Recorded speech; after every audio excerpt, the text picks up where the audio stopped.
handle broke off.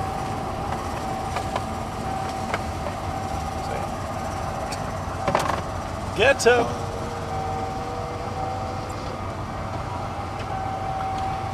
I have to get my bag out the back. Well, how are we today? I think it's a good day for some introduction in life. It's a good day to meet somebody.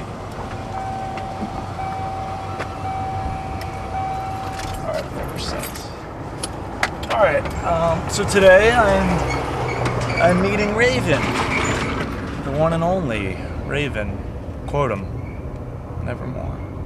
I've never met him before, not to my knowledge, and it should be pretty exciting. So let's see what happens.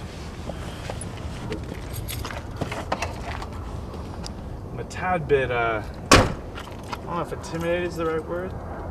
Just because he's such a smart guy. He's done pretty much most anything there is to do in wrestling. He's been around a ton of the greats. He's done wonderful things. He's kind of changed the industry in a lot of ways as far as character involvement. I don't know. I'm really excited. I think this should be cool. I hope he doesn't seem bored or put off by the whole thing. I guess we'll find out. Although, I do need to take a quick piss. I can't wait to go inside the building. So I will just go in the shadows. I'll use this vine. I'll go behind this vine here.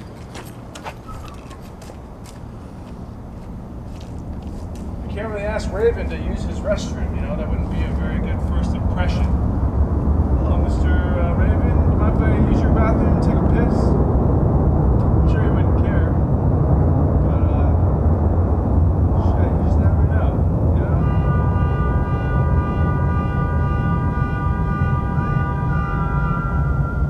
Such a relief.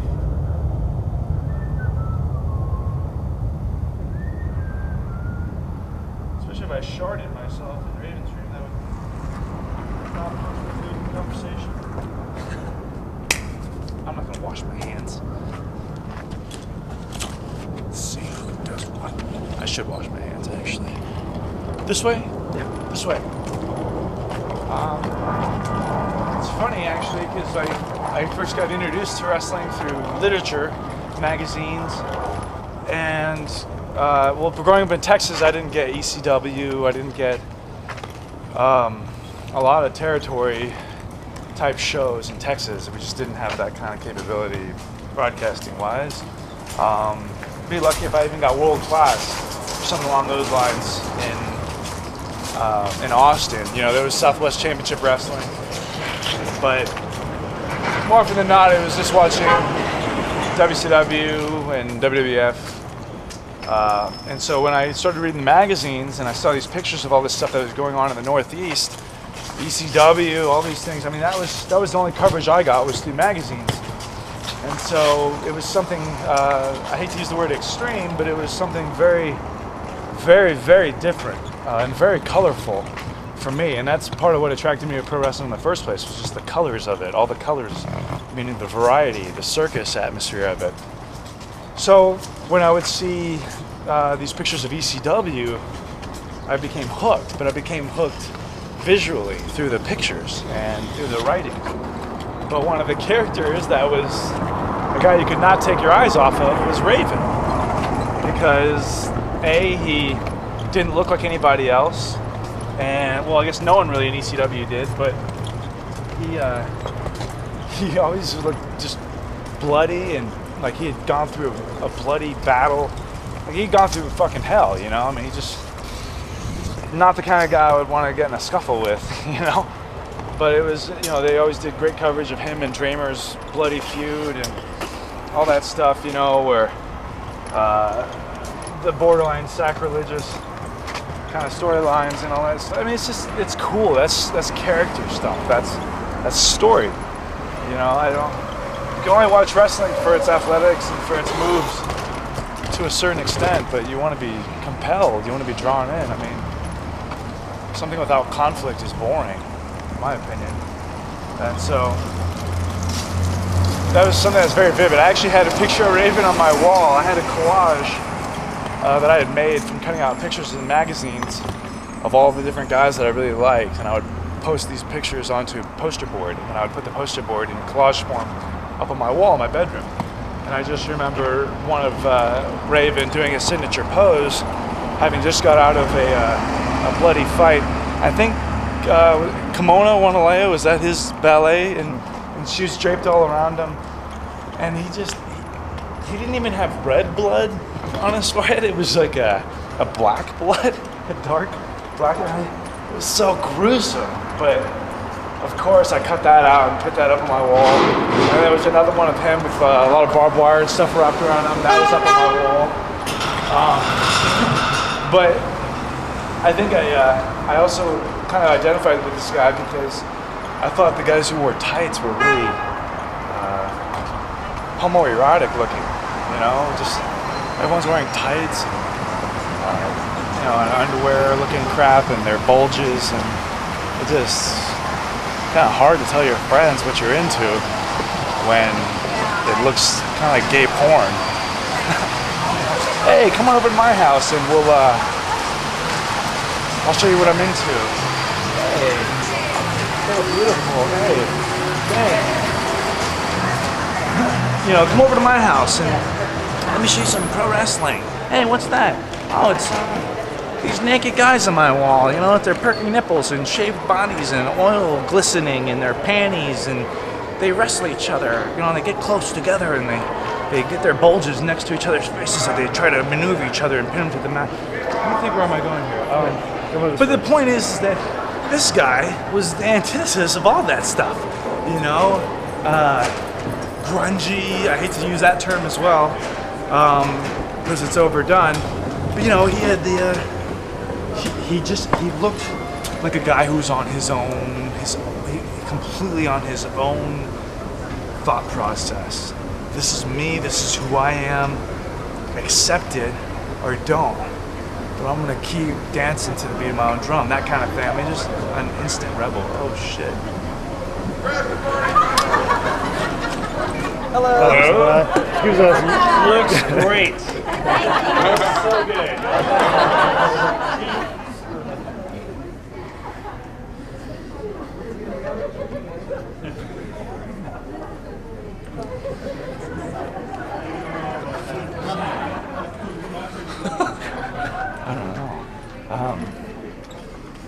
Wow. Interesting. Oh, here we go.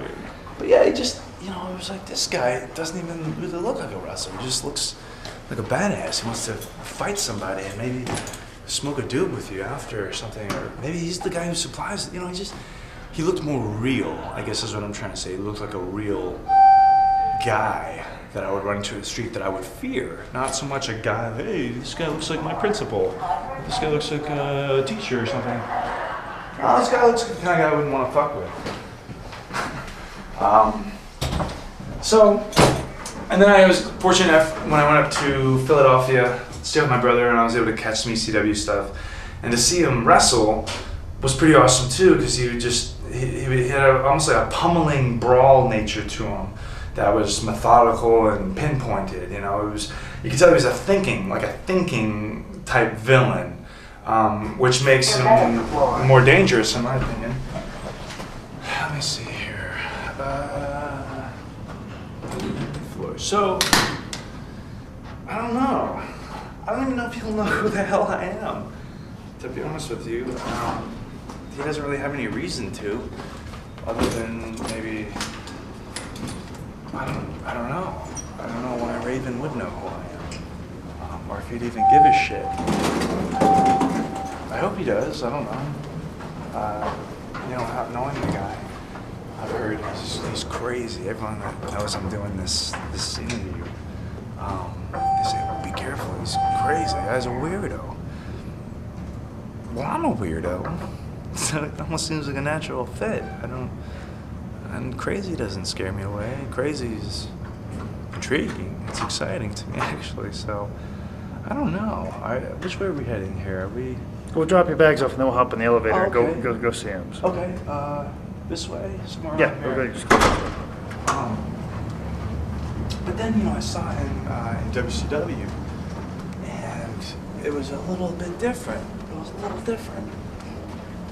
It wasn't so much in the look that was different. It seemed like an edited version of what I had been attracted to. Because I'm no dummy. I don't like to have the same cookie cutter guy fed to me. I think that's boring, and that's what wrestling promoters tend to do. Oh, this really worked. Let's make more of these. You know, the multiplicity kind of notion of success. Let's replicate success. But again, here's a guy who's like, fuck that, fuck all you. This is what I am. This is what I do. I don't fit into the mold. And so when I saw him in WCW, I still had a little bit of that. Kind of, he had the look, he had the attitude, all that stuff. But I didn't feel like they let him be his artistic, brutal self. You know, I didn't think they, in a corporate structure, you can't really tell a story that way, but just a thinker, methodical. And I think that might be a little bit why I'm kind of, is he going to be interested? Is he not going to be interested? Is he going to think this is boring? Is he think I'm boring? I don't know. I'm trying not to think about it overdone. I don't know. This is where I'm dropping stuff off, right? Okay, this is over here. I don't get very good service in here, you know, so I don't know. This is nice, huh? Bare elegance. We couldn't even meet up there. I'm not really sure what to say to this guy. I'm a little confused. Let me see here. Okay, I don't know. I think I remember the number. Let's try it. Let's try it anyways. This way. Hey! Hey, what's up? Not much. Small world.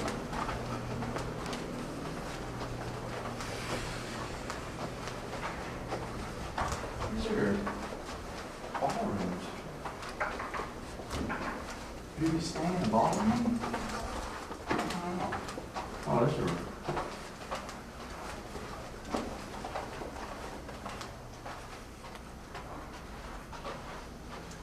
Pictures.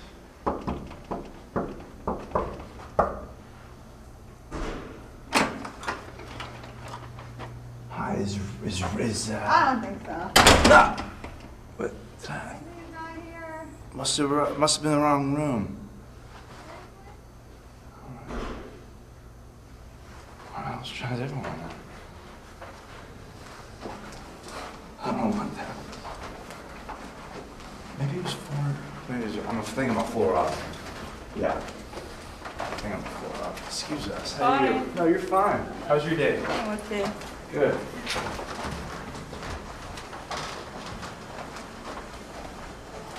Hotels, you know, they creep me out. I wish we could fire up. Nah, that would ruin a lot of those days. Hey guys. What's up, boss? Hey, not much. How you guys? Same shit. Yeah. See, it doesn't have to be the same old shit. You guys got willpower, 2 walking legs. Good to go, right? Does it have to be the same old shit? I don't think so. Change it. Do something. Tell yourself a different story, you know? Oh, thanks, man. Tell yourself a different story. Let's try one floor up. Yeah, tell yourself, we're going down. My mistake. I thought I was going, no, you're fine. But, yeah, same old shit is such a bullshit response. That means you're a lazy human being, in my opinion. Nobody get on here. You can change your own life at any time. It's just a matter of putting that foot forward and moving and doing something about it. But people get paralyzed with fear. They fall into these comfort zones and they get complacent. Let's try it. Let's try this again, shall we?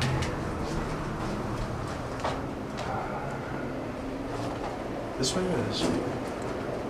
Okay, let's try this way.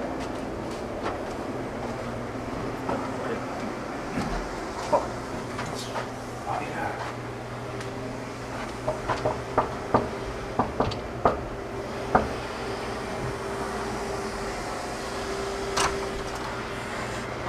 we got it this time. I'm very, very sorry. I know you've been waiting. Maybe you want to punch me. I actually got some other girl who was half naked, but you wouldn't have wanted to see. That's all right. Come on in. Yeah, how you doing, Paul? Good. Nice to meet you, man. Yeah, likewise. We never met, have we? No, and everyone always asks me. They say, "Hey, man, you know Raven?" You know, I say, "You know, I know a guy named Raven, but he works in porn." But as far as you, no, I said, of course I know of the guy. I know of him. You know, I grew up. You know, obviously, I'm a wrestling guy. You know, fuck, you can't be in this business without knowing something about it. So, Yeah. of course. But no, I never have met Raven. So they look at me confused. You know, Feels like we've met. Feels like every wrestler's met every wrestler. You know what I mean? It does, yeah, it does. You know, especially ones with some spirit to them. You know what I mean? Who are kind of attracted to this for sensible reasons, I think. Mm-hmm. You know, guys with an appreciation for it, I think. So what are you doing now? Thread. Now I'm just, you know, I'm out here just being a professional drifter. Professional drifter. Professional drifter. I will slide into camera range. Or should we? Is the sun blocking? Should I have moved? No, you're fine. I got And it. this is your room. I don't even. I don't sit care. I'm down, getting man. ready to check out. Okay, Hey, yeah, no, I appreciate you hanging in tent for a little while. I knew you wanted to get out here a little early, and I just kind of held Sorry. up a bit. All right. But no, man, I'm loving just every day. I know. Where that do you sounds live? Where do you really- live at? You got a Actually, I bought an RV. I live in an RV. I just cruise around, man. Sabu style. Is that it? I heard rumors about him doing that. Well, no, he doesn't actually live in it. He has one because he doesn't like to fly, so he drives everywhere in his RV. I love it. Yeah. I mean, my reason's more so just some precision focus, you know. As Sort of the Sean Penn thing. Yeah. Well, I'm pursuing acting while I'm out here. That's really a deep passion of mine. One Really? that I think was ingrained and has some common thread in wrestling, but wrestling I think became more attainable at a younger age. You know, Yeah, something I absolutely. can put my hands on. But it also probably left a bad taste in your mouth too. Oh, it's left a bad taste in my mouth, a couple stains. Yeah. You know, it's. I've Do you need us closer to make a surgery. two-shot? No, or? we'll be I don't fine. mind. I mean, I just don't want to crowd No, you. I You know don't what I care. mean? Crowd me. I don't care. I Yeah. like you. You know, I want to make sure I don't. No, I'm a ruin big anything. fan of your stuff, man. It's a shame like you and Spanky both, man. I told him I always had a lot of respect for him for walking out because he wasn't happy. I mean, Yeah. you know, put it this way, my two things are you either make money or you got to be happy. Yeah. And if you're making money, you may not be happy, but at least you're making money. I've always played for love of the game. You know, it's why I walked out on Bischoff, you know, back in WCW because I wasn't being used the way I thought I should be. It didn't work out the way I planned, but you know that's Have life. faith in yourself. Though, Yeah, you but know what I exactly. mean? It was circumstances that didn't play out the way I wanted them to. But the thing is I knew I was a more valuable talent. Unfortunately, unlike in your case, I've probably burnt more bridges. So I'm working on it. I'm trying to catch up to you. you'll never. I was I was my own worst enemy. But the fact is what I was going to say. My point was, before I forget it with my ADD, is that I respect people that stand up for what they believe in, and you and Spanky both. It seemed like you weren't happy, so you're like, hey, fuck it, I'm leaving. You know? Yeah, well, it's frustrating, especially like you said. I used to tell Brawler this all the time. Man, I feel like a fucking Corvette. Get your dick out of my ass. Well, after that, you know, I'd be like, man, you're a little flaccid. So I said, fuck, you know, I feel like a Corvette that just sits in the garage all the time. Mm-hmm. You know, like these guys who just jack off to their cars but never drive them. Right. I mean, I wouldn't even get jacked off to by a boss. Not that I would want that. I know that's Right. part of the I know what pedestrian you're saying. rug, but I didn't, you know, it's frustrating, especially when you know you can do better. Yeah. And you have some sort of belief that things might change. That's where I feel duped at times. You Yeah, know, with yeah. the love of what we do. Love of the game. You have that slight Did you ever hope see things that might movie change. Love of the Game with Kevin Costner, the baseball movie? Yeah, baseball game's awesome. Love it, you know, but it's the same thing I got into business for love of the game.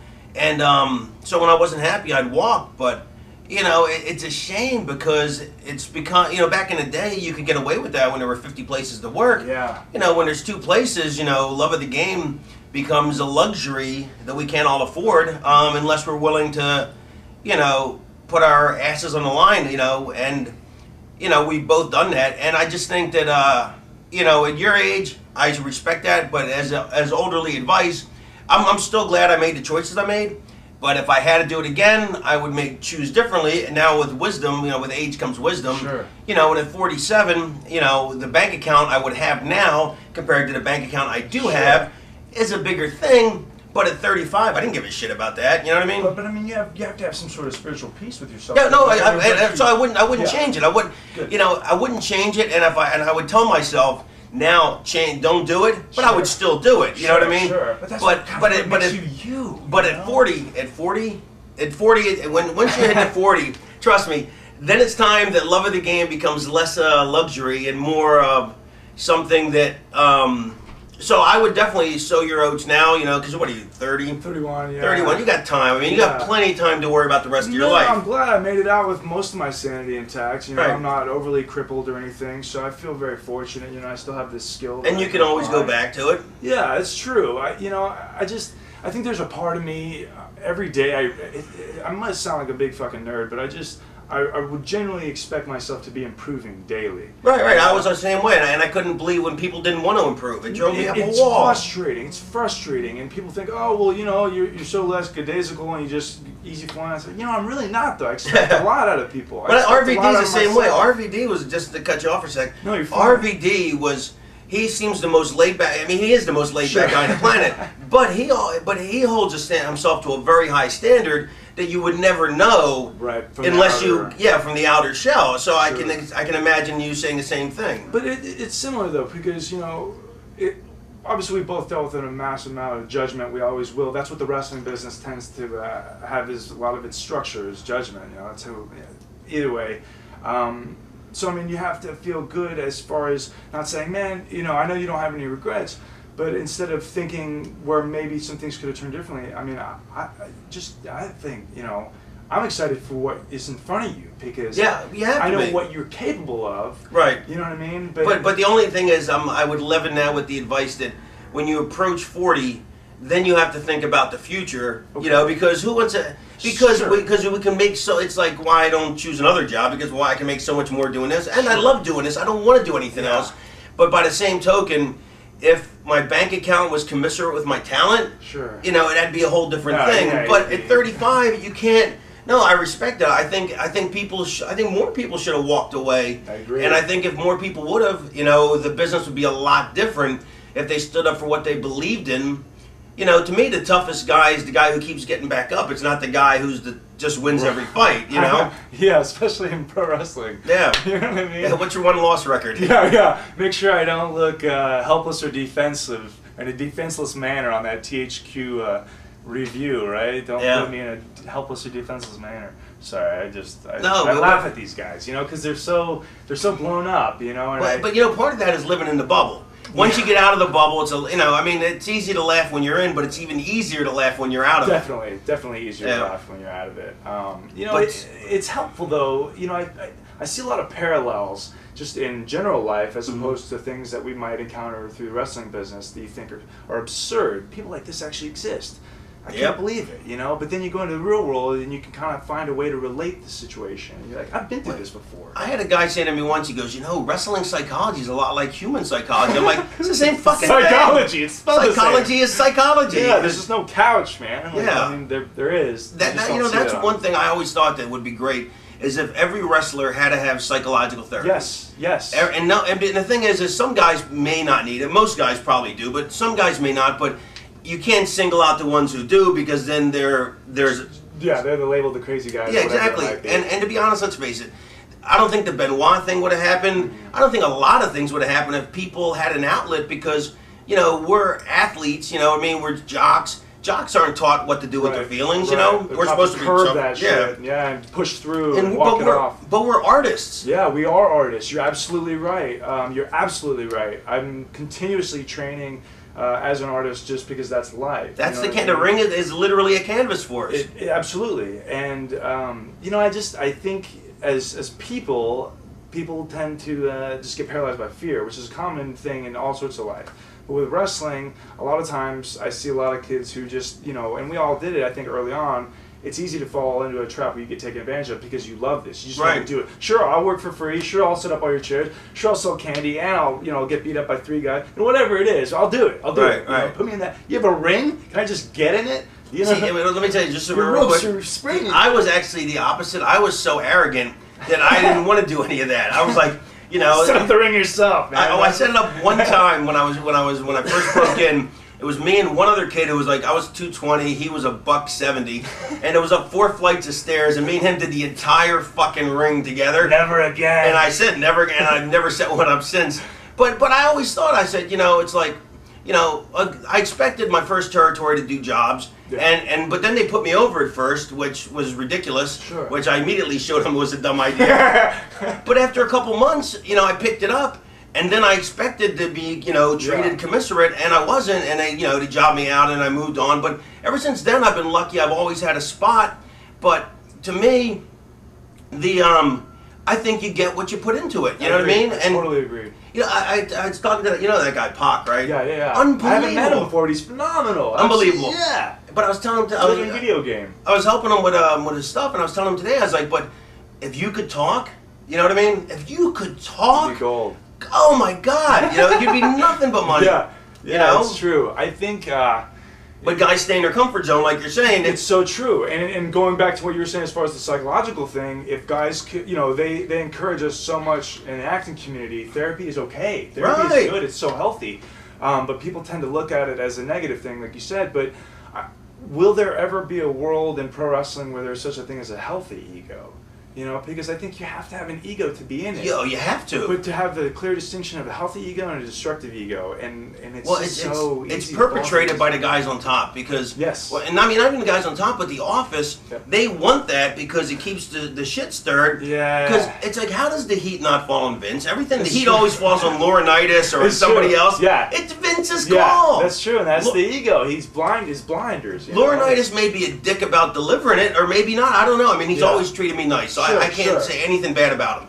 But you know, you hear horror stories about what a Yeah, dick he is, but what an asshole. well, it's really Vince's call. Why, Yeah. How is he the asshole? This is Geppetto up here, you know what I Right. mean? But he never takes any blame for it. And that's how they do it. They keep the top guys far enough above, Yes. and they push the ego enough, Yeah. and they put the pressure in the ego That's so that true. so that they're I can't let these guys get by. One of my biggest stings for me was Brian and I running to the aid of Triple H in a match where he was being beat down by Umaga and our tag champs at the time, Mm. Cade and Murdoch.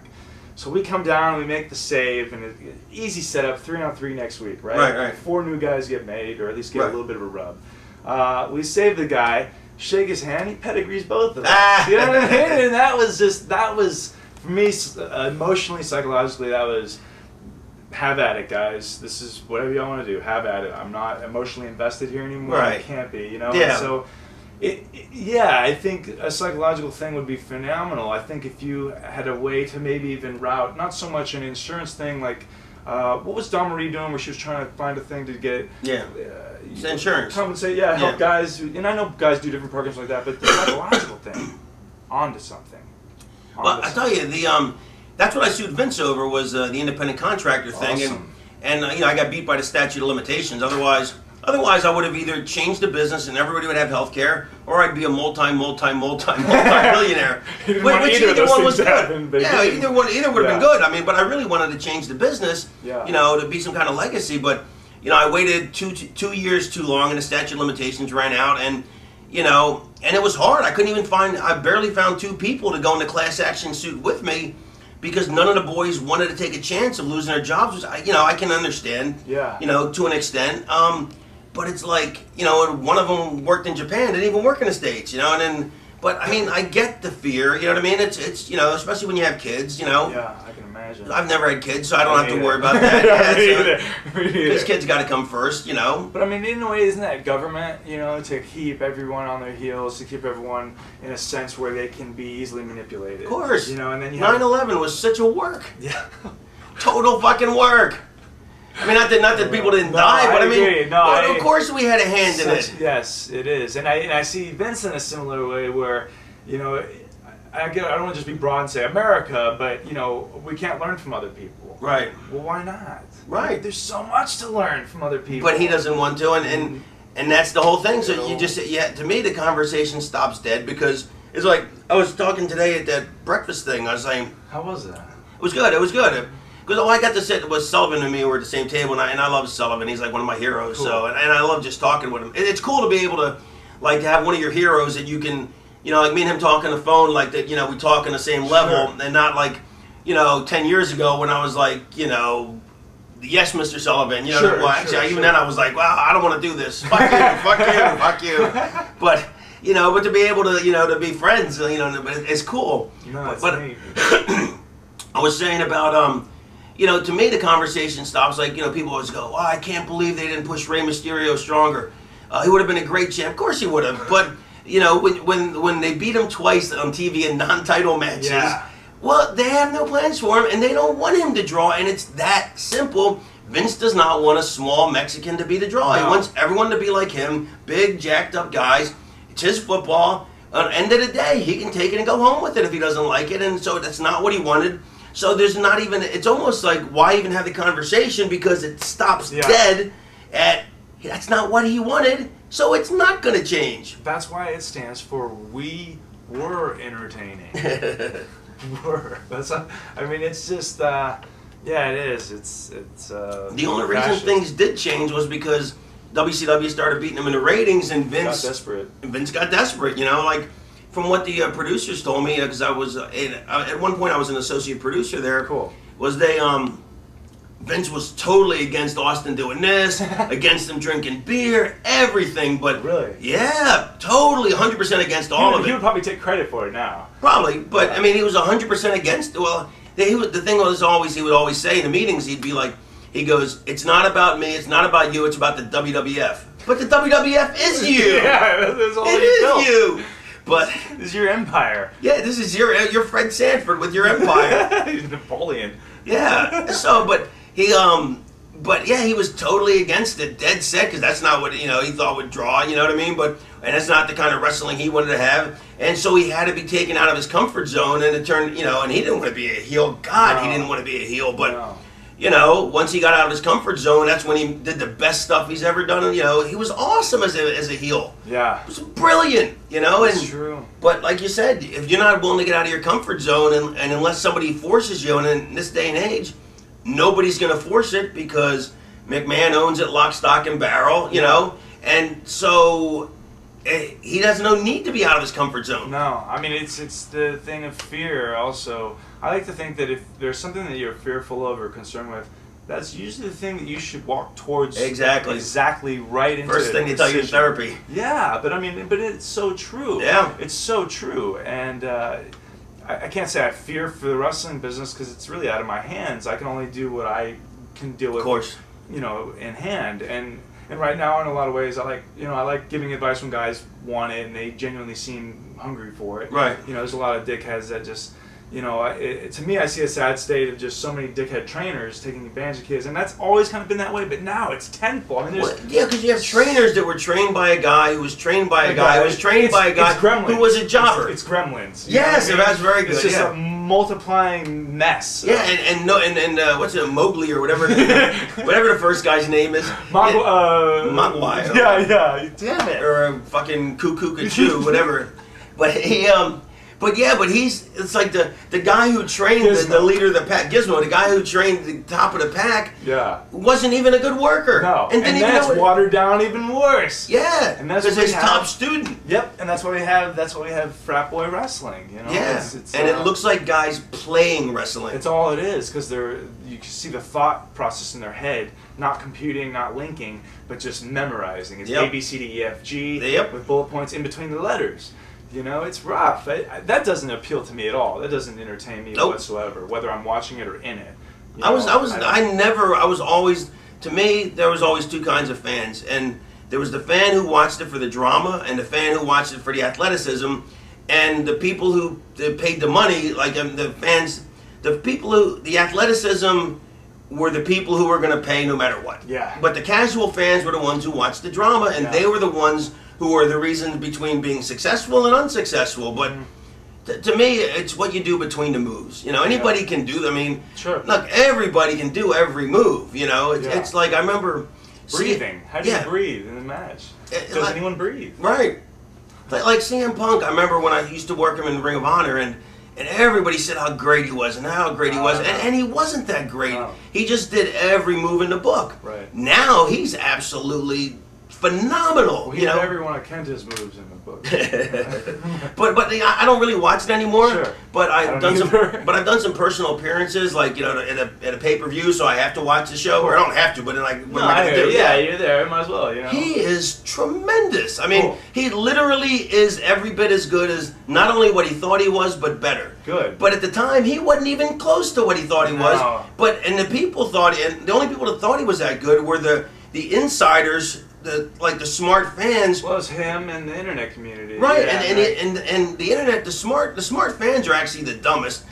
well, they are. Let me tell you why though, because I'm not disputing. I know, No, but the please. reason why is because they see stuff that is so not important. No. Because they're like, because the more that you know, it's like the reason they don't let you when you're a patient, they don't let you know what the hell's going on because they'll either tell you definitively or they won't tell you anything because a little bit of knowledge and you're like, oh my god, Right. it could be this. Match finished with a lariat. Boring. Underwhelming. Yes, You know, exactly. Get the fuck out of here. Malenko Guerrero would have these 5-star matches in the sheets and get booed out of the building. I'm like, who's giving it 5 stars if everyone is booing? You know? Eddie goes on to, and Eddie didn't become phenomenal until he learned how to talk, you know? Yeah. He'll even tell you. Well, man. But, according to the sheets, but the thing is, so they see stuff that is so inconsequential, but the casual fan only likes what they like and they dislike what they dislike, No, and true. they love what they love and they hate what they hate, which is how you draw money, love or hate. And that's the barometer you go by. But the people who are smart fans, they go, oh, well, see how he did that? He shouldn't have done that. The Dungeon of Doom, that shouldn't have moved from place to place. How could a Dungeon true. of Doom move from Orlando to Philly?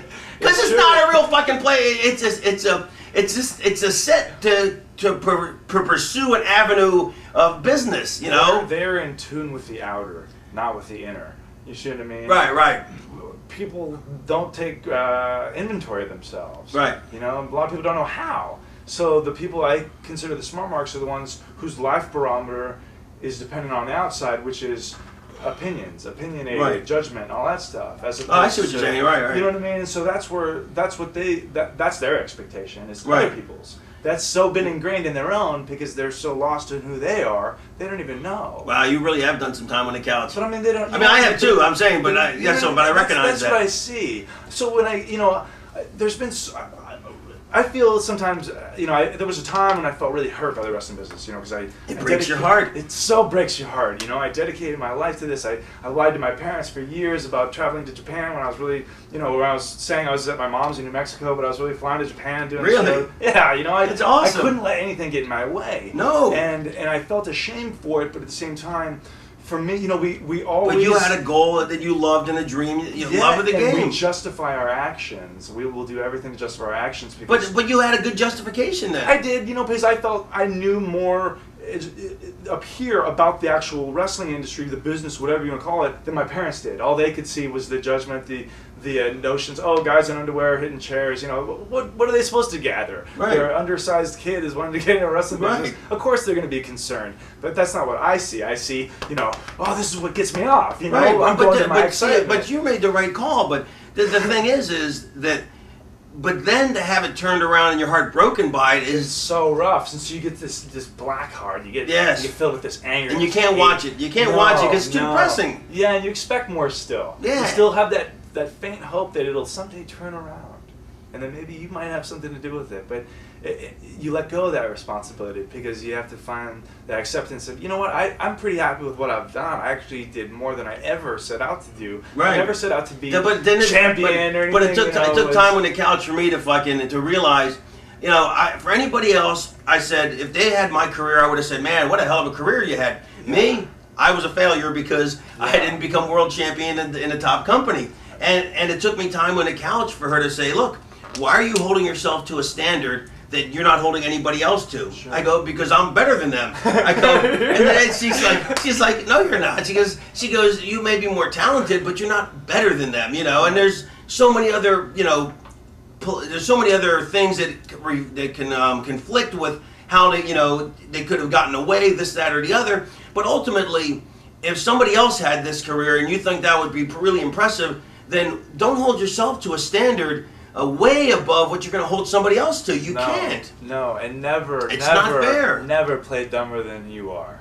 That's another thing I think, because guys want to be lazy. They want people to do things for them, and so I see that a lot where guys. Now just guys just wait. Like they don't get, like, in the territories, you came up with an act. You got yourself over. Now guys are waiting for someone to give them okay, why don't we make you into Joe Blow, make you into this thing. If I'm a booker and I see 3 guys and 2 guys just look good and the third guy has a gimmick, chances are I'm going to use the gimmicky guy because he's already has something I can create with. But I don't want to have to create from scratch from you 2 yo-yos, Yeah, well, I mean, I like the idea of having, the thought of, I want a Frankenstein monster type guy, I want a Tooth Fairy type guy, I want a clown. It used to be like that. Who wants these parts? Who wants this? Well, Who wants even these more so, it characters? used Who to can relate with this? even more so, it used to be. We need a guy to play a Frankenstein, not who wants the part, but we need one. Oh, that guy plays that part. Let's bring him in. Awesome. It was more of a casting call. That's awesome. That's, right. That's how it used to be. Now you had those characters to choose from. Right, but then what happened was guys. We need a frat boy guy with tribal tattoos, and we need a crew cut and biker shorts. Where do we find that? Yeah, but what happened is that well, 2 things. Vince wanted everyone to look like him. Part of it, but also once there became 2 companies, there was so many people to divvy up. So people started gobbling up guys who had no idea who they were yet, or just because on potential, and then they were like, well, fucking use me, but they hadn't developed anything. So it's like, hey, you made Goldberg, make me, you know what I mean? But that's a complete fluke, That's kind of where the developmental system all kind of probably really originated, don't you think? Because, I mean, territory-wise, it was really, I would imagine, just learning on the job. I mean, you're learning on the job. Well, you start in one territory, you're a job guide. In the next territory, if you're good enough, it used to be, way before I got in, it would take you 5 years to be good enough to get a break, to get a push. And you would job around, and 5 years was, say, the average. And you didn't even hit your money years until like 40. 35 to 38 to 40. That's when you're a good hand. Right. But because you built yourself up and you learned how to draw money, if you were ever going to draw money. Sure. But those were your money years long after your athleticism peaked. Sure. Because then it was about the drama. And then eventually, I guess it became a little less. But, it stopped being about a casting call. Like I got booked in Florida. I was in Memphis first for like 3 months, and then I got jobbed out. And then luckily they were looking for a pretty boy chicken shit heel, so they brought me into Florida. And then that I finished up there, burnt my bridge there like an idiot. And then Vancouver was looking for that. Then I went there. Then I went to Portland. They were looking for something. I went to Portland, and I told Piper that there I just showed up on a whim because I was already up in that that part of the world. And I said, I used to do color commentary with Gordon Soley in Florida. He's like, great. Portland's never had a color commentator, a heel color commentator. Awesome. So, but I fit, so I fit this, spot. And then, but now people are just waiting for someone to give them a gimmick or a break or whatever. But before it was a casting call. We need this. It wasn't about, which is how the writers got so much power, because the writers were like, well, we got to write promos for these idiots who don't even know who their characters are, and hell, we're just right for everybody now. A generic blanket of writing. That's all it is. Well, I think even the guys that don't, I think sadly the wrestlers are saying, man, everyone wears this style, everyone does this style. That's probably what I should be doing if I want to get work. They have that backwards mentality. I've seen guys that do like, I saw one of my buddies at this horrendous match, and I was like, why did you do that? He goes, I go, let me ask you this. I go, who's your favorite wrestler? And he said whoever he said. And I go, if he did that, would you be bored? He goes, would you be bored? He goes, yeah. I go, then if you wouldn't want to watch it, why would you do it? I know, I don't get that at all. And he goes, because I saw somebody else do it.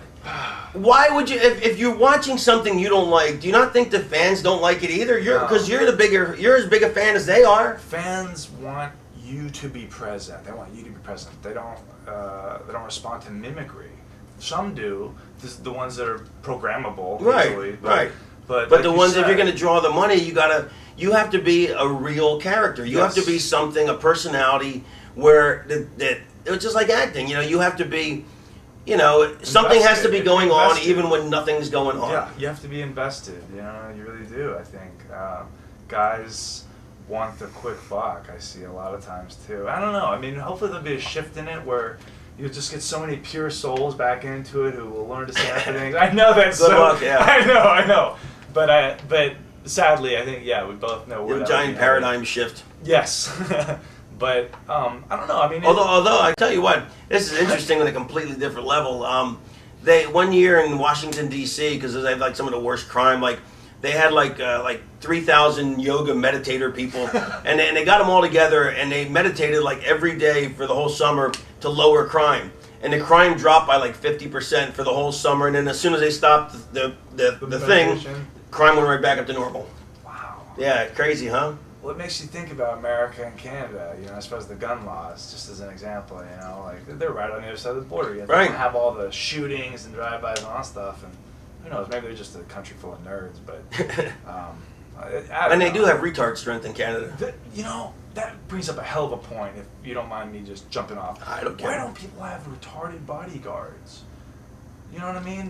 Why can't we like? You mean in wrestling or? No, just in general, a Secret Service team, you know, of guys who maybe Who are retarded? Well, yeah, but I don't even mean as far as like let's find the most drooling, you know, bent guy and use him. I'm saying let's, you know, do you remember that show Life Goes On with Yeah, Corky? quirky, yeah. Totally have a conversation with this guy. He was very bright. You know what I Right. mean? But Well, people look at it wasn't very bright. That's part of the problem. That's part of the Down bright syndrome. enough, bright enough to Bright say enough. wear the suit Right, if someone yeah. puts their hands on me. Right. You know, kick into extra gear. But I don't know. I think that's a little pushing it. Well, I'm okay. not gonna go on a limb with you on that Well, one. okay. Another artist I really admire is Crispin Glover. I think he's a Right. pretty Bats it unique out of his mind. head. Yeah, and he did a movie called What Is It, which is the reason he does studio pictures to get money to do his personal passion projects. And so he did a movie called What Is It, and the only regular voices of Fairuza Balk, she voices a snail. But the rest of the actors, all the actors he used, all have Down syndrome Right. in this film. And that's considered taboo, you know, in some ways. People Right. think that. Dating back to, is it Todd Browning's Freaks? Right. Love that film. One of my favorite films. Way of all too creepy time. for me to watch. Really? Yeah. But it was banned for years. Yeah, for a yeah. long time. No, it's so creepy. It is, but don't you think Scares me. these living human beings? Raven is scared of Todd Browning's Freaks. The movie is phenomenal. Come on, and Actually, just on a sidebar, the most scary movie I ever saw was Requiem for a Dream. Requiem for a Dream. Yeah. It's terrifying. If I wouldn't have quit drugs before that, I would have quit Oh that my night. God. The chattering teeth, the grinding of the teeth. Ellen Burstyn She's went to give a phenomenal. shock treatment. Yeah, Oh my God. phenomenal. Terrifying though. I mean, absolutely terrifying. What about Jennifer Connelly? Fucking Yeah, getting rammed. Ramrodded. Yeah, Jeez. with her completely Yeah. unshaved bush. Oh, that was actually nice. But yeah, it was Yeah. terrible. Oh, I mean, I That's- was because it's too close to home for me. Yeah, okay, Way yeah. too close for home. You know, with my drug addiction problems, like I'm just like, oh, there, but for the Yeah. grace of God, you know, it could have been me. You know, But they did great. I mean, it's a great movie, but it's just terrifying. Responsibility, you know, it's such a responsibility as an actor to. I mean, you're the voice. oh, I could have been in the movie. I mean, Definitely. not that I would have been any good. No, I'm saying no. I could do it. I just don't want to watch it. I mean, Sure. again, you know, it's just too Sure. creepy to watch. Sure.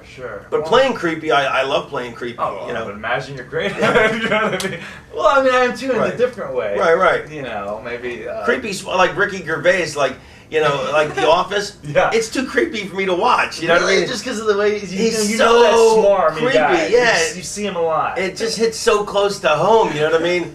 You know, like I always talked too much when I was a kid. I still talk too much. You know what I mean? And I alienated a lot of people throughout my life, and I was a dick, you know, for a lot of period of my life, and.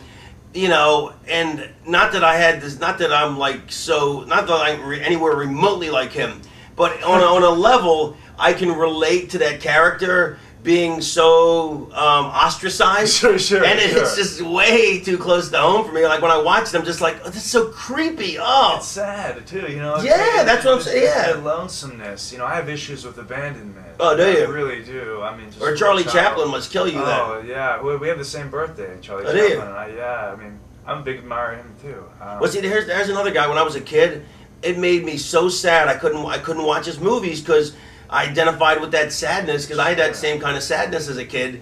and that I always met, like I always had a wall up of happiness, like which is why I've always been a dick or came across as a dick a lot of times, is because I never wanted anyone to see what I was really feeling. So it's always been, I've always had a wall up, and but inside, like I could not, I still can't watch Charlie Chaplin movies because they're so sad, and it just hits me on such a visceral level that it just. It makes me, it's too much for me, you know? It's hard. What about Chaplin, the movie Chaplin? Yeah, Chaplin, but that I enjoyed, but still you got to watch it from afar. Yeah. Well, that's why it's like, you know, it's like I can't cry in real life. You know, I mean, once I got to therapy, then I finally was able to cry for the first time since it did. Felt real good. But, you know, in a movie, though, I go see a movie, some romantic comedy, some rom-com, you know, and you get that little misty eye in the corner. You're like, hey, what a... No, it's hot in here. Right, and because that...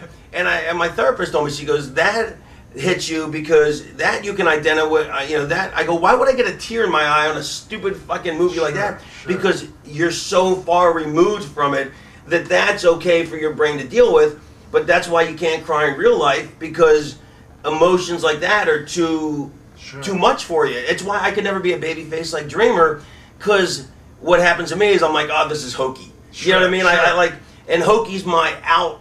For what I'm really feeling is I'm just too emotionally vulnerable, you know, to be that, you know, kind of, you know, rah, you know, and I still feel hokey too, but you know what I mean? Sure. But you know what I'm saying? Pro wrestling. Yeah, I mean, and so, but yeah, I guess it's not any more hokey to be a heel, you know, to be, I guess if you really think about it, how is it any less hokey to be the villain in the piece than it is to be the good guy in the piece? No, there's a but it doesn't feel that way. Like as the villain, I feel like I have my justifications, and I don't feel hokey playing this villainous character, but playing the babyface version of me. If I were to, and which is why the babyface version of me is so much like the villain. Also, you don't want to change your character when you switch. But if I were to play a Tommy Dreamer character, like whereas Tommy, he believes, like he literally would die in a ring if you paid him enough money. You know, if you were going to set up his kids for life, he would die in a ring, and he would probably do it for a lot less. You know. You know, he wanted me to kill it. He'd have me cut off his finger for real if he thought, you know, we'd get a WrestleMania main event out of it, you know?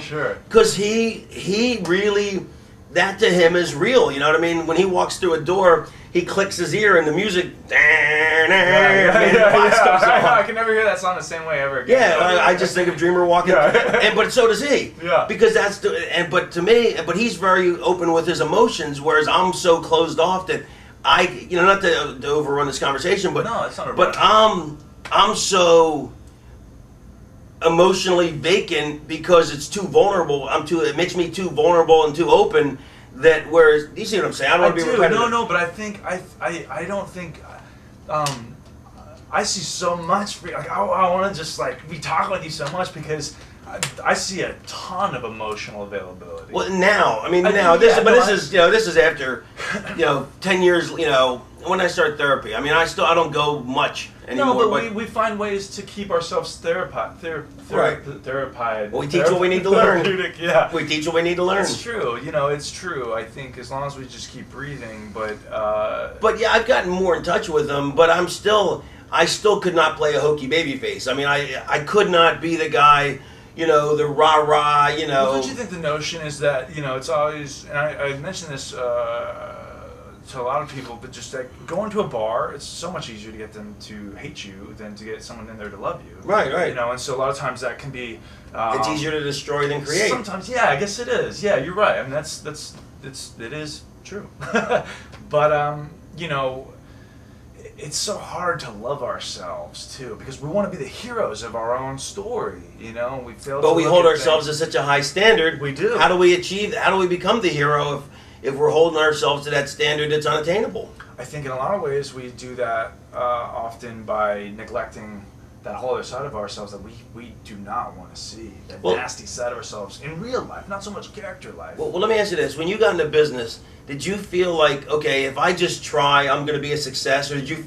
Because that's how I felt when I started. I didn't even want to put on a fake name. That's why I've always used my real name. But as long as you get off the couch and try, you're a success, right? Let me just say this. I needed to get to a certain. Well, let me just tell you mine, and I really want to hear yours. Please. When I got in, I thought that just trying, if I just get in this thing and I do it, that makes me a success. Even if I'm not successful at it, I'm still a success. And then yet, 20 years later, I don't feel successful at all because I didn't make it to the pinnacle, which is asinine. So, in your case, how was it for you? Well, I think in my case, I had heard nothing but no's. No, you're stupid, you'll never make it, you're gonna get broken, paralyzed, you're retarded, Really? blah, blah, you're Just dumb, your parents, that's or? gay. I mean, just the whole environment. I grew up in, in Texas. And, Wealthy or? Moderately, yeah, a little more upper middle class. Which doesn't help you in the business. No, I mean, my father's an attorney, personal injury attorney, but he's Oh, yeah, so you're upper middle. chaser, but yeah, upper middle. My Lower stepmom's upper. an attorney. Well, but I always had working sensibilities, Right. so it was never so much a spoiled atmosphere, even though I had a lot of luxuries that. Were you a jock or? Yeah, I was, but I was also an artist. Well, what'd you weigh? What'd you weigh? I was 180. I mean, I did amateur wrestling. So and we basketball. graduated the same size. Okay. No, Awesome. actually, I graduated at 160. Oh wow. See, Yeah, I was was tiny. beefed up a little. Yeah, bit. I was tiny as a kid. Yeah. What did you play in high school? Was it? With myself, no. Well, I wrestled in at 157, and I didn't have to cut weight for it, and those are the better matches. and I- for the smaller guys, I thought. and I rode the bench in football. I was a mid card athlete at best. I mean, at best I was a mid carder, but no, back to you. But I'm just saying. I mean, But so you're probably the pretty boy kid in your school. You know what I mean? Yeah, and everyone was like, "What's this Austin 316 crap?" I'm like, "It's just pro wrestling stuff," because I wear my wrestling shirts. And that's Right. back in the high school because I graduated in '99, so Right. I feel old, but I am young, and it's just weird. What does business ages you? But I got into But it keeps you young. when I was 11. Yeah, so I got in around 91, and I had to do so much back history of all the people that came before me. So I was at the bookstores, Oh, same scouring way. all their used magazines, all the old the yellow paper pro wrestling article, Pro Wrestling Illustrated, and that was really my only outlet to find guys like you because I didn't get ECW in Texas, Right. and I had to live through the magazines. That's how I got into wrestling, was through the magazines, not Right. through watching it on TV. That's why I feel bad. Did for you watch literature. WCW or just WWE? I watched them both. I watched Okay. it as much as I could, even in the Oh, local. so, yeah, access that's right. You crap. got in during the Monday Night Wars. Then. Yeah. But I just watched as much as I could, and especially since it was 3 hours compared to 2 hours. It was. Did you get the tapes or? I got everything. Yeah, tapes, or video. I did as much as I could. I But was you trying to still make my own played. black You were like market. the star of the football team, probably. No, I never played football. I still to this day don't know how the rules of football are played. Really? Yeah, I'm a terrible Texan. You should be Canadian then. I hate hockey too, though. Oh, I'm that's not a true, big yeah. hockey fan. It bores me. I'm a basketball guy. Really? Yeah. Because you're not that tall. I mean, No, I thought I was gonna be 6'11". I Did would you? hang and shit, trying to stretch out. it didn't work for Bobby Brady either. no, that's where I got an idea. But So wait, so you play? Were you the star of your basketball team? no, I was a utility guy. Well, You know what I because mean? I was a I'm teammate. trying to place you like I was- because like if I had to guess, I would say that you were the stud jock in your school, the pretty boy that had like the hot cheerleader girlfriend. No, I was the insecure guy who just wanted to be accepted. Honestly, I was really insecure. So you didn't grow into the looks till later. Well, no, because I always had people telling me like, "Oh, you're that fucking good-looking guy who's gonna be ugly later. I can't wait for you to be ugly later." I had a manager at the movie theater I used to work at when I was 17. He used to hate me for that very reason, because I would talk to the girls and stuff. Right. And no, they liked you because you were sensitive. Yeah, but I wasn't. Also, I was very unconfident. And then my brother, Which made you probably seem more sensitive and more appealing. sort of. Yeah, I acted But you slept before with a lot of girls by the end of high school. No. I caught up late. Honestly, Right. my life got shifted, and I was behind a good maybe 5 years. Right. I blame that on trauma. You're probably luckier. I think so, because I got a little wiser in a way. I'm Yeah. the youngest of 3 brothers. My oldest brother was taken from me when I was 16 Oh. from a drunk driver, and he was 19, and so that changed everything for me socially. I didn't go to parties. Right. I was very anti-alcohol. And this was how old were you? I was 16. So I was Oh. a freshman in high school. So I just completed my freshman year of high school. At I was really- 16? Yeah. That's a little old, isn't it? I know. Well, I went to pre-first. Were you held back like for sports reasons or? No, in kindergarten. Or because you were retarded? In kindergarten, I tasted the glue. I was Yeah. that kid because I was just so curious. I Right. still have a childlike curiosity Yeah. to me that I'll never let go of. If Right, anything, me I'll neither. Just, Never. It'll just get better. And I think they feared, man, there's about 10 or 12 boys who are all friends, and they're all going to be moving along. Let's split some of these guys up and hold some of them back. So a fraction of us got held back, and they made up a grade called pre-first. Yeah, what the fuck is pre-first, right? Because usually you get held back if your dad's a coach. He holds you back like a year so you can be a better athlete More than everybody developed. else. Yeah. But no, it was just so I was always just a loner. I had friends, but I loved just going to my own schedule. I didn't like going over to my friend's house. I to could play not be alone. Oh, I because could not be alone. I didn't like having to wait on someone else's clock, and I didn't understand it at the time. But I would go to a friend's house. I remember my friend Trent Cranky. I went Cranky? to Trent Cranky, but it was spelled Krienke. It was weird, maybe a German or something. But Trent Nazi Cranky, bastard. I know, he was blonde, blue-eyed, Aryan fuck. Exactly. But I went to his house and we were playing for a little while with toys. But then I told him, I said, "Do you mind if I get these toys and I go play in another section of your house without you?" How old know? were you?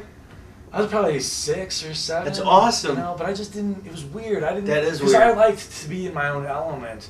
And Did I you was play always guitar comfortable. or like magic or something? No, Because usually guys like that develop like loner. Like I had to be in. Like I couldn't. Because you strike me that you would have been a loner. No, That's what- I that's the became perception I would've became gotten. much more. I'm a loner now, but you know, I mean, I'm married, but I mean, I became a loner. Like I much prefer sitting home with my thumb up my ass Sure. than watching TV It's than fun. anything. Yeah, I don't want to go. I don't like people. I don't socialize. I don't like to talk on the phone.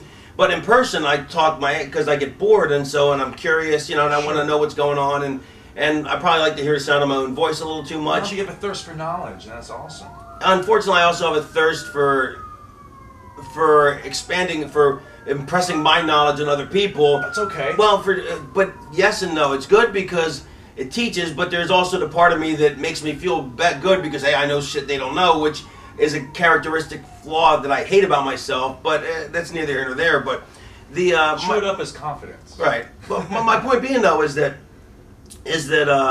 but I so wish that I could have been that loner kid. Because I would have taken up I took up magic for 2 weeks. You know, I took up a guitar for 2 weeks. I took up everything for 2. I took up karate for 2 weeks. I took up, but you know, everything, homework, practice at home. Forget, I'm not doing that. You know, Right. And I wish I would have had that, but you never picked up something like that. I usually stayed on my studies. My parents divorced when I was 8, and they divorced on Valentine's Day. I'll never forget that. It's so bizarre. Very nice of them. Yeah. They couldn't have picked a better day. Yeah. Thanks. But Did you live with your mom or your dad? I lived with my mom most of the time during the week, and I started to live with my dad. Well, what did your and, mom do? She's an artist. She's a painter. Oh, Yeah. so that's where the juxtaposition is. Yeah, exactly. She's an artist. She's a painter. She lives in New Mexico now. But you got the business sense, or you know, the Yeah, it hard was work from your hard. dad Yeah, and it the was very arty hard. fartsy from your But mom. my dad's a very personable guy. I like to think of him as Atticus Finch. He's not the ambulance chaser. He's Right. actually one of the good No, ones. but I'm just saying. But that's where you picked up the dichotomy, the artsy fartsy in a good way No, from your good, mom, definitely, yes. and the hard workingness from your father. Yeah, and it helped, you know, and he was a basketball player, and I think I was always doing that in hopes to impress him, because when I started loving wrestling, it was a matter of what else can I do to please him, because this isn't doing it. Yeah, that's not You working. know, he definitely doesn't want this. Well, so what wrestling. else I mean, can high do? school wrestling must He have helped. liked that, yeah. I started the wrestling team at my high school. We didn't have a high school Wow. wrestling team, but all the other schools did. And so I went around and I got some signatures, and we found our geology teacher, this nerd. He had a couple of years of wrestling in college, so he was our coach. And we used to love just beating the shit out of him, you know. We're doing whatever we could, because I'm trying to slam guys and say, you Right. can't do that, Right. you know. And like that's potentially Yeah, dangerous. we used to use the figure 4 and high school practice. Yeah, you know, 'cause yeah. everybody was a wrestling fan. Anything, I would always small cradle guys. It didn't matter, just because that was the closest thing I could do that would go in both styles, wrestling and amateurs, to cradle. You know, We could never figure how to roll in reverse, how that could possibly, because every time you try and roll somebody back, you just end up squishing your nose. Yeah, always. You know, but I guess once you get to bounce off the ropes. that's where you learn to pop those hips. Yeah, I know, but when you're I a kid, you're like, man, how do they do that? Well, I mean, I grew up in Varsity Blues High School. I mean, that was my high school. It's Right. football down your throat. Drew Brees went to my high school, won state title for us. I didn't even watch sports, so it didn't ring a bell. So, I don't. Well, let really me care. say something. You use the term nerd quite a bit, but I am a nerd. that's what I get the sense. I get the sense Oh though my that God. you're a nerd. So I am. when you throw the label out, it's lovingly not. Definitely. Well, I'm just saying because people that watch this may take it the wrong way, you know. Because, but I get the sense that you mean it completely lovingly, whereas most people would never, you know, use that term with such abandon and mean it so positively. Well, I think anybody with any kind of hunger for any kind of knowledge is a nerd. I don't think, and I think that nerd gets a bad note. Whatever. I don't care. I am a nerd, but I think that's why I can identify them more Right. and pick them out easier. Actually, I like the word geek better. I like geek too. My brother Yeah. runs a podcast called Geekscape. Right. Actually. There Yeah, you go. but it's like to me, I like what sucks about high school is that having knowledge was so shunned. Having Yeah. a good vocabulary, like I remember when It's cooler to be dumb. yeah, which is when I was my one gift because I wasn't athletic was that I was bright. I was really bright, but I wasn't athletic. And I wasn't big. I wasn't built. I was so I the one thing that I'm good at was the one thing that if you wanted to be cool, it wasn't the thing you played up. Right. And so I always dumbed it down. And it's funny, like I used to. There was a year when I was in WCW as Scotty Flamingo, and I used to ride. Me, Pillman, and Austin used to ride together. Wow. And it was awesome. The Pillman used to Austin would always drive, and Pillman would be in the backseat reading his vocabulary books because Cool. he was into learning, and he'd read these power vocabulary books, and so he'd call out a word, and then he'd give me a couple choices, and I knew all these words, but I could never use them in a sentence, because I Sure. couldn't.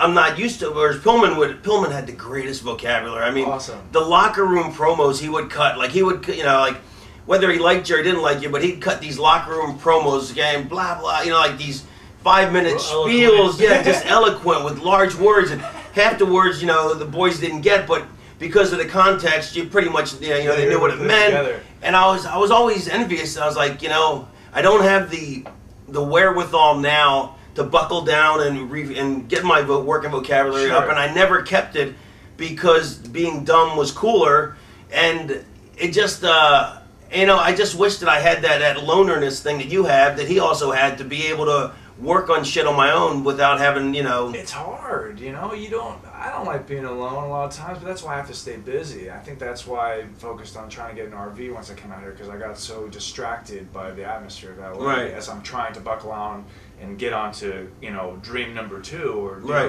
the overall objective, I should say, in actor terms. To get focused, and because I get distracted easily. I Right. have an ADD, I would think that has been untested, but to have that precision. And so I think a lot of times I made myself comfortable being alone, Right. because I would find myself getting frustrated on other people's time, and it was just better off getting my shit done as See, is. now I like being alone, that but focus. I'm still too lazy. I still hate doing work. Yeah. Anything that smacks of work, I'm just so it's anathema to me. Like But I'm what if it motivates you? You don't feel that, right? I mean, well, it's a shame because like wrestling was the one thing I finally found that wasn't work at all. Like I couldn't stop talking about it. I couldn't Sure. stop. It's like. I'd meet old timers. I'd want to pick their brain. Enough. Stop picking my brain. Right. I got nothing left in there to tell you. But to me, that was never work. But most everything else is. You know what I mean? I So hear it's you. like I don't know. It's one of the. If I could change anything about myself, I think it would be. I wish I had more wherewithal to be disciplined alone. To be able to want to. It's like. When I was 20, whatever, chasing my dream, I had every ounce of, nothing was going to stop me. Now at 47, now I'm doing stand-up comedy, but now I just don't have the same drive. I have the same desire to be good, but no, I don't even think I do. I just don't have that same, I think I know what you mean. grab it by the balls, and work my ass off for it, which I know I have to. I'm going to have to do it at some point, but I haven't, it's hard to start a second act. But you're starting a second act at an early age, But I almost want to push you into more acting stuff, because it's a career that you can never get too old for. Well, And yeah. it's a career that you're constantly going to be studying and it's Right, but it's financially it's so It is. unlucrative. I mean, It unless is. you hit the big pond, it's Laurence Olivier said, "Don't ask me how I play a character. Don't ask me who I am to play a character. Ask the character who they are, because I play them." right. And Or Cary Grant was like, he's like, he wished that he was Cary Grant. He goes, I forget the quote now, but like even Cary Grant wished that he was Cary Grant, who was like, you know, if you're not an acting fan and you know a movie fan, he was the greatest, studliest. You know, he was Mel Gibson, George Clooney, Warren Beatty, all that. everybody in one. You know. Sure. But yeah, you're right though. But I mean, I just, I don't know. I would love to spark you. Are you running out of tape? We're running out of tape. Yeah, if you No, want. we're definitely gonna have to have a part 2. Yeah, no, I think so. We put off having part 1 for years now. Yeah, so. we did. I know it was supposed to be at a Waffle House originally. Yeah. I think. Oh, was it? I didn't know Yeah, that. in Georgia. That's right. That's right. Yeah, I remember. It Yeah. ended up getting canceled. Right. It was odd. I mean, Yeah, it was actually I got paid for it, and then it's like Mike is so cool that He is. that instead of asking for the money back, you know, which anybody else he knows would've- we'll do it. Yeah, he goes, look, we'll get around to it. And it's been like a year and a half, 2 years now, Yeah. and every time like, all right, well, look, he goes, sooner or later we'll do it, and he knows, you know, it's like he trusted me, but it's besides trusting me, it's also he's like, you know. I respect the hell out of him. The fact that it wasn't like immediately because I was like, oh, gotta go get the money out of the bank and give it right back to him. You know, He's not the shrewd wrestling guy that is so common either. yeah, You know, he's, shrewd being sarcastic, right? yeah. But he's just a genuinely nice guy He is. who won. Because I asked him yesterday. I said to him, I go, do you still enjoy wrestling, like watching it as much as you used to? And he's like, let me see if I remember what he said. He goes, He doesn't watch as much as he used to, but he loves when he puts on a show, a couple shows a year, and puts them together, and they all come together the right way. Sure. You know? There's harmony. Yeah. You know, he has a lot of artistic sensibilities to himself also, and you can see that just because he's compassionate.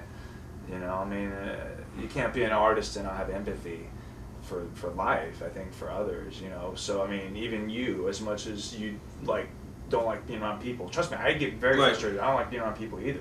You know, I'm the worst, road rage, but I'm just very direct. I'll tell someone straight up what I think they need to know. Right. I'm sick of wasting time, it's bullshit, whatever.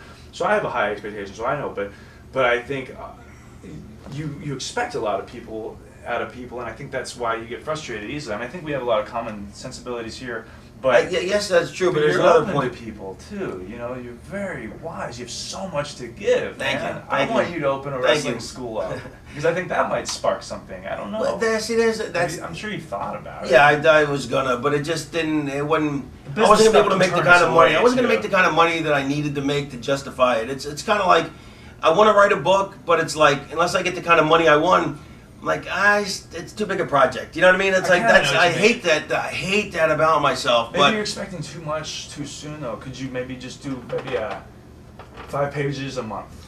yeah, you know what? I could easily I do know it. it's hard to keep. I know it, but to me, I'm like, I get overwhelmed. I want to do it all or not at all. And I'm I like, hear you. yes, that's No, why I I know quit what you everything mean. after 2 weeks because I'm either gonna do it. You know, it's like the first. Yeah, I know we're running out of tape, so real quick. I went to wrestling school the first night, the first day of school. We took bumps. You know, and then you bang your head on the mat. Yeah. I thought if I never had a concussion before, that was the closest I ever came to a concussion. I've only had like 2 since, but that was the closest Really? I ever came to one without having one. And if I ever was going to quit the business, it would have been that day. I was in so much pain, but I was like, I can't.